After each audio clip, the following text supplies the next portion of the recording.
Hello lenses, இது உங்களுக்கான புது சீரீஸ் டேட்டாபேஸ் மேனேஜ்மெண்ட் சிஸ்டம். உங்களுக்காக இந்த புது சீரீஸ் பண்ணுறதுல எனக்கு ரொம்பவே மகிழ்ச்சி. இந்த சீரீஸோட ஃபஸ்ட்டு வீடியோவை டேட்டாபேஸ் மேனேஜ்மெண்ட் சிஸ்டம்னா என்ன, அதுக்கான இன்ட்ரோடக்ஷனை தான் பார்க்க போகிறோம். நிறைய பேருக்கு தெரியும், டிபிஎம்எஸ்ங்கிறது டேட்டாவை ஸ்டோர் பண்ணி மேனேஜ் பண்ணுறதுக்கான உள்ள ஒரு டூல் சாஃப்ட்வேர் தாங்கிறது. இந்த டிபிஎம்எஸ்லாம் வராதுக்கு முன்னாடி எப்படி பண்ணிகிட்டு இருந்தாங்க?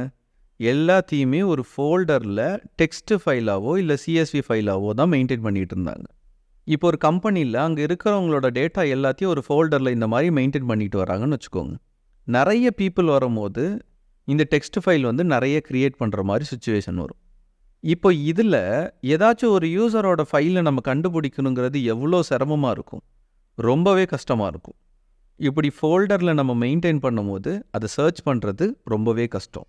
அதே போல் நிறைய டேட்டாவை நம்ம க்ரியேட் பண்ணுறதுனால அந்த ஃபைலுக்குள்ளார எழுதின டெக்ஸ்ட்டு ஏற்கனவே க்ரியேட் பண்ணியிருக்கோமா இல்லையான்னு ஐடென்டிஃபை பண்ணுறதும் ரொம்ப கஷ்டம். ஸோ இதனால் நிறைய டூப்ளிகேஷனும் இது க்ரியேட் பண்ணிச்சு.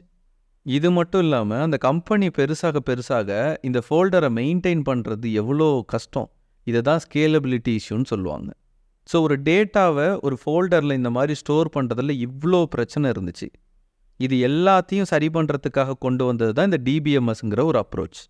ஸோ இந்த டிபிஎம்எஸ்னால் என்னென்னா, டேட்டாவை எஃபிஷியண்ட்டாக ஸ்டோர் பண்ணுறதுக்கும் அதை ஆர்கனைஸாக மெயின்டைன் பண்ணுறதுக்கும், நமக்கு வேணுங்கிறப்ப ஈஸியாக அதை ரெட்ரைவ் பண்ணுறது, ஏற்கனவே உள்ள டேட்டாவெல்லாம் நமக்கு ஏற்ற மாதிரி அப்டேட் பண்ணுறது, அப்புறம் அந்த டேட்டாவை கரெக்டாக ப்ரொடெக்ட் பண்ணி வைக்கிறது. ஸோ இது எல்லாத்தையும் இந்த டேட்டாபேஸ் மேனேஜ்மெண்ட் சிஸ்டத்தில் நம்மளால் பண்ண முடியும். ஸோ நம்ம பார்த்துக்கிட்டு இருக்கிறது ரிலேஷ்னல் டேட்டாபேஸ், நான் ரிலேஷ்னல் டேட்டாபேஸ் கிடையாது. இந்த ரிலேஷ்னல் டேட்டாபேஸ் எல்லாத்தையுமே டேபிள் ஸ்ட்ரக்சரில் தான் மெயின்டைன் பண்ணாங்க. எப்படின்னா லைக் எக்ஸல் சீட் மாதிரி இது போல் ஸ்ட்ரக்சரில். இதில் இந்த வெர்டிக்கல் சைடு இருக்குல்ல, இது எல்லாத்தையும் தான் நம்ம காலம்னு சொல்லுவோம். மொத்தம் இந்த டேபிளில் எத்தனை காலம் இருக்குது? 3 காலம் இருக்குது. இந்த காலம் எதுக்காக யூஸ் ஆகுதுன்னா, ஒரு குரூப் ஆஃப் டேட்டாவை நம்ம டிஃபைன் பண்ணுறதுக்கு இந்த காலம் யூஸ் ஆகுது. இப்போ இந்த ஃபஸ்ட்டு காலமில் நம்ம இமெயில் எல்லாத்தையும் ஸ்டோர் பண்ண போகிறோம்னா இந்த காலம் இமெயிலுக்குன்ட்டு நம்ம ஒதுக்கிடுவோம். அந்த காலமில் இமெயிலை தவிர வேறு எதையும் ஸ்டோர் பண்ணக்கூடாது. அதே போல் இந்த ஹரிசாண்டல் லைனை நம்ம ரோன்னு சொல்லுவோம். இந்த டேபிளில் மொத்தம் எத்தனை ரோ இருக்குது? 4 ரோ இருக்குது. இந்த ஒரு ரோவும் எதை மீன் பண்ணுன்னா, ஆக்சுவல் டேட்டாவை தான் மீன் பண்ணும். ஒரு ரோங்கிறது ஒரு ரெக்கார்ட். ஃபஸ்ட்டு காலமை யூஸ் பண்ணி டேபிள்ஸை க்ரியேட் பண்ணிவிட்டு அதில் டேட்டாவை ஒவ்வொரு ரோவாக நம்ம இன்சர்ட் பண்ணுவோம். இப்படி தான் ரிலேஷ்னல் டேட்டாபேஸில் எல்லாத்தையுமே டேபிளை யூஸ் பண்ணி டிஃபைன் பண்ணுறாங்க. இப்போ இந்த டேபிளில் நம்ம 3 காலமும் ஒரு பர்பஸ்க்காக க்ரியேட் பண்ணிக்கலாம். ஃபஸ்ட்டு காலம் நேம், 2வது காலம் இமெயில், 3வது காலம் ஏஜுக்குன்ட்டு. இப்போ இந்த டேபிளில் நம்ம ஒரு ரெக்கார்டாக க்ரியேட் பண்ணிக்க முடியும். இந்த ஃபஸ்ட்டு ரெக்கார்டு ஒரு பர்சனை மீன் பண்ணும். ஃபஸ்ட்டு பர்சனோட நேம், ஃபஸ்ட்டு பர்சனோட இமெயில், ஃபஸ்ட்டு பர்சனோட ஏஜ். இதே போல் எத்தனை பேரோட இன்ஃபர்மேஷன் வேணும்னாலும் நம்ம ஒன்றா நம்ம க்ரியேட் பண்ணிக்க முடியும். இந்த பேசிஸில் தான் ஒரு டேபிளில் நம்ம டேட்டாவை ஸ்டோர் பண்ணணும். இந்த டேபிளில் ஸ்டோர் ஆகிருக்க இந்த மொத்த இன்ஃபர்மேஷனையும் தான் நம்ம டேட்டான்னு சொல்லுவோம்.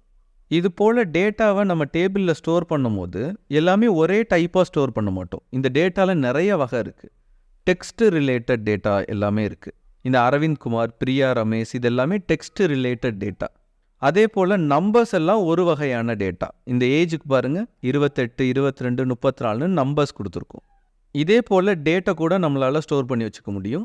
அது இல்லாமல் பூலியன்னு சொல்லுவாங்க, ட்ரூ ஃபால்ஸ்ன்னு மட்டும் கூட நம்மளால் சேவ் பண்ணி வச்சுக்க முடியும். இது போல் இன்னும் சில வகையான டேட்டாலாம் இருக்குது. இது எல்லாத்தையும் தான் சேர்த்து நம்ம டேட்டா டைப்புன்னு சொல்லுவோம். டேட்டா டைப்னா என்னென்னா, பல வகையான டைப்பாக இருக்கிற டேட்டாவை தான் நம்ம டேட்டா டைப்ஸ்ன்னு சொல்லுவோம். இதில் டெக்ஸ்ட்டு ஒரு டேட்டா டைப், நம்பர்ஸ்லாம் ஒரு டேட்டா டைப், டேட்டெல்லாம் ஒரு டேட்டா டைப். இப்படி ஒன்றுத்துக்கும் ஒரு டேட்டா டைப் இருக்கும்.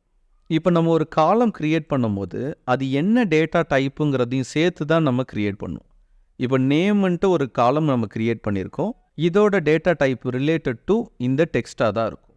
அதே போல் இந்த ஏஜ் காலம் பாருங்கள், ஒன்லி நம்பர்ஸ் மட்டும்தான் யூஸ் பண்ணியிருக்கோம். ஸோ நம்பர் ரிலேட்டட் டேட்டா டைப்ஸை இதில் மென்ஷன் பண்ணியிருப்போம்.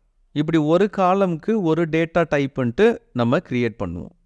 இதே போல் நிறைய டேபிள்ஸை ஒரு டிபியில் க்ரியேட் பண்ண முடியும். டிபினா ஒரு டேட்டாபேஸ். ஃபஸ்ட்டு நம்ம டேபிள்ஸ் க்ரியேட் பண்ணணுன்னாலே ஒரு டிபி க்ரியேட் பண்ணிவிட்டு அந்த டிபிக்குள்ளார தான் எல்லா டேபிள்ஸையுமே நம்ம க்ரியேட் பண்ணிப்போம். இதே போல் நிறைய டிபிஸை நம்ம ஒரு டேட்டாபேஸ் மேனேஜ்மெண்ட் சிஸ்டம் டிபிஎம்எஸ்ல கிரியேட் பண்ணிக்க முடியும். இப்போ உங்களுக்கு புரியும்னு நினைக்கிறேன். ஒரு டேட்டாபேஸ் மேனேஜ்மெண்ட் சிஸ்டமில் நம்மளால் நிறைய டிபியை கிரியேட் பண்ணிக்க முடியும். ஒவ்வொரு டிபிக்குள்ளாரையும் நிறைய டேபிள்ஸை நம்மளால் கிரியேட் பண்ணிக்க முடியும். அது மட்டும் இல்லாமல் இந்த ஒவ்வொரு டிபியையும் யார் ஆக்சஸ் பண்ணணுங்கிற யூசரையும் நம்மளால் கிரியேட் பண்ணிக்க முடியும். இந்த யூசரால் மட்டும்தான் ஒரு டிபியை ஆக்சஸ் பண்ண முடியுங்கிற ரூலையும் செட் பண்ண முடியும். காவனா என்ன பண்ணுவாங்கன்னா, ஒரு ப்ராஜெக்ட்டுக்கு ஒரு டிபின்னு கிரியேட் பண்ணி அந்த ப்ராஜெக்ட் ரிலேட்டட் இன்ஃபர்மேஷன் எல்லாத்தையும் ஒரு டிபியில் மெயின்டைன் பண்ணுவாங்க. இது நார்மல் அப்ரோச். இது இல்லாமல் மல்டிபிள் டிபிஸ் கூட யூஸ் பண்ண முடியும். பட் மோஸ்ட்லி ஒரு ப்ராஜெக்ட்டுக்கு ஒரு டிபின்ட்டு கிரியேட் பண்ணுவாங்க. இப்போ இந்த டேட்டாபேஸ் மேனேஜ்மெண்ட் சிஸ்டமில் என்னென்னலாம் பண்ணலான்னா, ஃபஸ்ட்டு நம்மளால் டேட்டாபேஸ் எல்லாத்தையும் கிரியேட் பண்ணிக்க முடியும். அது மட்டும் இல்லாமல் அந்த டேட்டாபேஸில் நிறைய டேபிள்ஸையும் நம்மளால் கிரியேட் பண்ணிக்க முடியும். ஏற்கனவே ஒரு டேபிள்ஸை கிரியேட் பண்ணி வச்சுருக்கோம், அதில் ஏதாச்சும் சேஞ்ச் பண்ணணுன்னா அதையும் ஆல்டர் பண்ண முடியும். அந்த டேபிள்ஸில் எல்லாத்துலேயும் ரெக்கார்ட்ஸை கிரியேட் பண்ண முடியும். ஏற்கனவே கிரியேட் பண்ண ரெக்கார்டை ரெட்ரைவ் பண்ணி எடுத்துகிட்டு வரவும் முடியும், அதை அப்டேட் பண்ணவும் முடியும், டெலீட் பண்ணவும் முடியும். அது மட்டும் இல்லாமல் ஒவ்வொரு டிபிக்கும் யூசர் ஆக்சஸை டிஃபைன் பண்ணிக்க முடியும். கடைசியாக டேபிள்ஸில் ஒவ்வொரு காலம்லேயும் நம்மளால் ரூல்ஸை டிஃபைன் பண்ண முடியும். இந்த டேட்டா டூப்ளிகேட்டாக இருக்கக்கூடாது, இந்த டேட்டா எம்டியாக இருக்கக்கூடாது, இது போல் நிறைய ரூல்ஸை நம்மளால் செட் பண்ணிக்கவும் முடியும். ஸோ ஒரு டிபிஎம்எஸில் இவ்வளோ ஒர்க்கை நம்மளால் பார்க்க முடியும். இது எல்லாம் எப்படி பண்ணுறதுன்னு நம்ம பார்த்தாலே இந்த டேட்டாபேஸ் மேனேஜ்மெண்ட் சிஸ்டமை கற்றுக்கிட்டோன்னு அர்த்தம். ஆமாம், இது எல்லாத்தையும் நம்ம எப்படி பண்ணுறது? இதுக்காக யூஸ் ஆகிறது தான் இந்த எஸ்கியூஎல், ஸ்ட்ரக்சர்டு குவரி லாங்குவேஜ்னு நம்ம சொல்லுவோம். இது ஒன் ஆஃப் த லாங்குவேஜ். இந்த லாங்குவேஜை யூஸ் பண்ணி ஒரு டிபிஎம்எஸில் இந்த ஆப்ரேஷன்ஸ் எல்லாத்தையுமே நம்மளால் பண்ண முடியும்.